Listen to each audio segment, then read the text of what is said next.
Hi and welcome to TYT Interviews. We're here today with Professor José Sarukhán in Mexico City. It's a long way from New York, but we've come here for an excellent reason. The reason is that Professor José Sarukhán has just won the Tyler Prize for Environmental Achievement. Congratulations. Thank you very much. It's really a great honor to have had it. How does it feel to win the Tyler Prize? You're in amongst I feel very happy, but also very honored. Tyler Prize is often referred to as the Nobel Prize for the environment, so it is quite a big achievement to have won. And one of the things that you're most well known for is advocating for science, particularly research about biodiversity, to be included in political decision making. Why is science important when we're making policy? Because that helps you to diminish the number of stupidities when you are making policy. It helps you to have the right information, the right facts, the right data, and then with all the uncertainties that involve any kind of information, you diminish the margin of error and maximize the possibilities of having an adequate and fruitful decision. There's no way, it's been done a long time, but obviously we wouldn't have been able to move water uphill if you didn't have certain amounts of facts and knowledges that help you to do that. If you only saw water falling and you didn't know nothing about it, you'll be a phenomenal failure trying to bring water uphill. Is that knowledge, is that experience now obviously increased orders of magnitude with the development of science that are available to make decisions in all the range of areas of human activity, from social programs to the use of certain medicines for certain diseases, or what and how to plant in order to have food, etc. The more information which is of high quality, the less margin for error and mistake you can have. So what happens when we don't have good science in our policies? Well, you go back to witch hunting, to putting people in the stake, burning them in green wood, etc., because they don't say the kind of things that you are used to saying.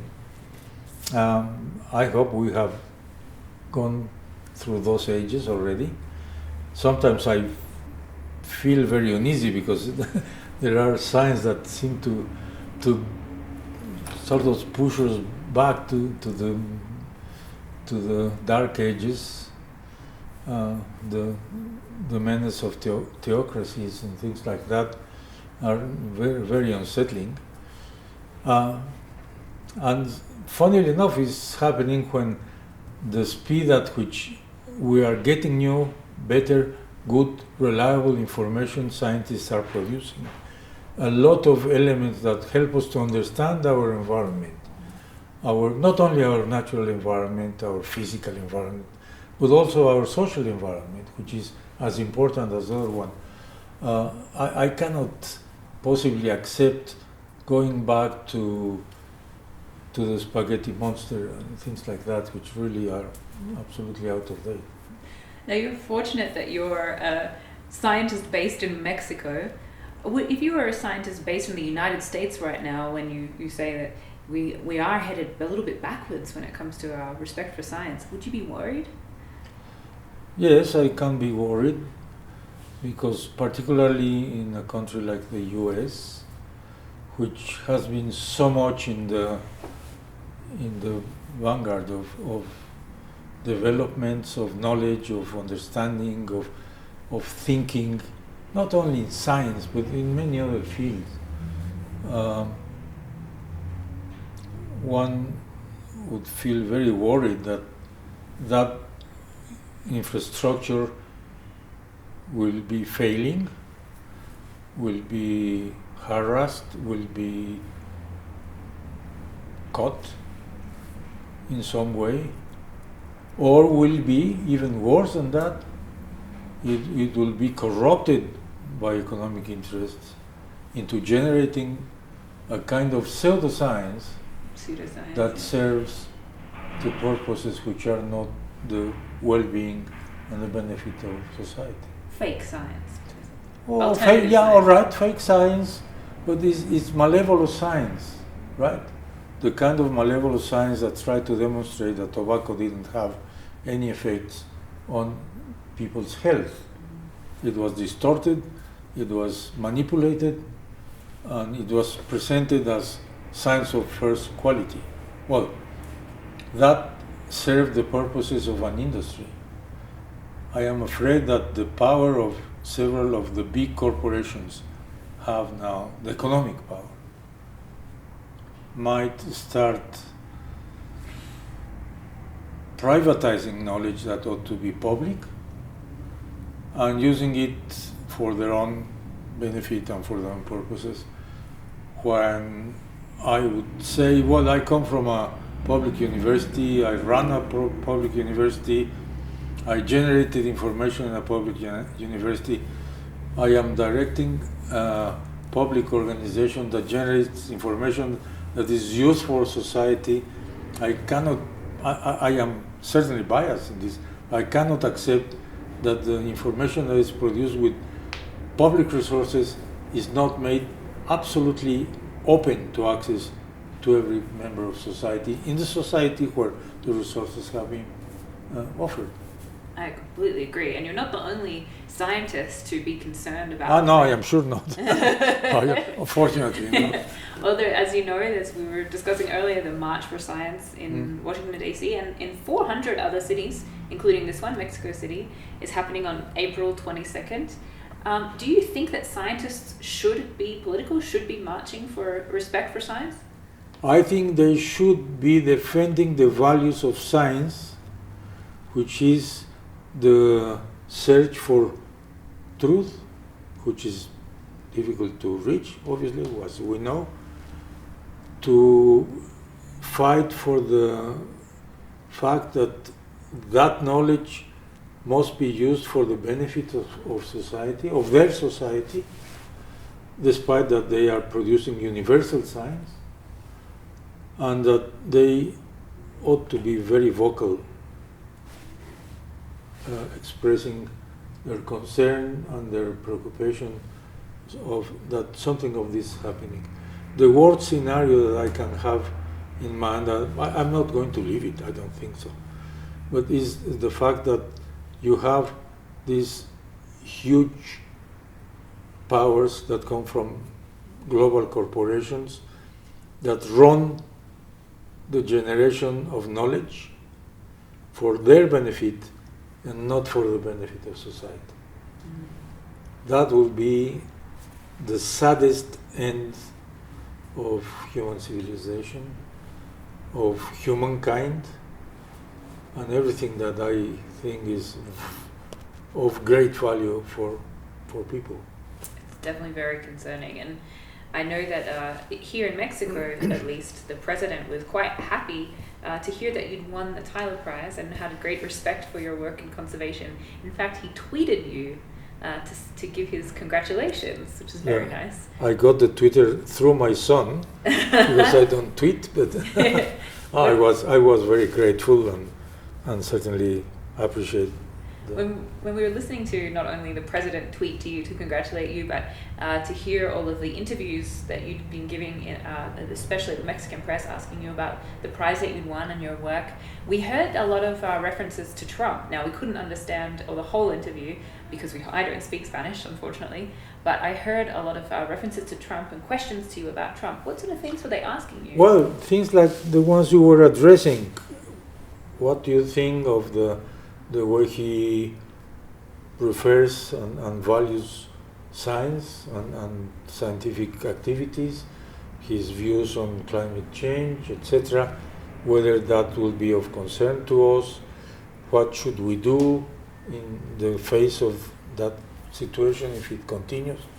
Oh, and Well, my answer was that Mexico, within its capacities, economic capacities and human capacities, should keep doing what has been done towards the environment.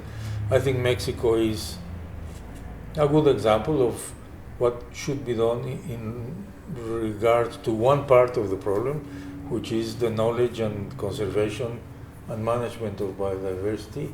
We ought to keep doing that, to improve it, to better it, to train people who want to be trained from other countries, which is something we have done, and advance also in real actions that will reduce our impact on climate change and emissions of greenhouse gases, etc., regardless of what happens in the US. I know that this sounds a bit utopic because we contribute only with about 2% of the emissions to the planet, and it's very different of what happens in the US or China. But the planet is a conglomerate of societies, and if each of those societies do what it needs to be done, then we're in a good path. Good shape. Yeah. Now my last question is going to be about, for you, you're a scientist, but originally you trained as an ecologist.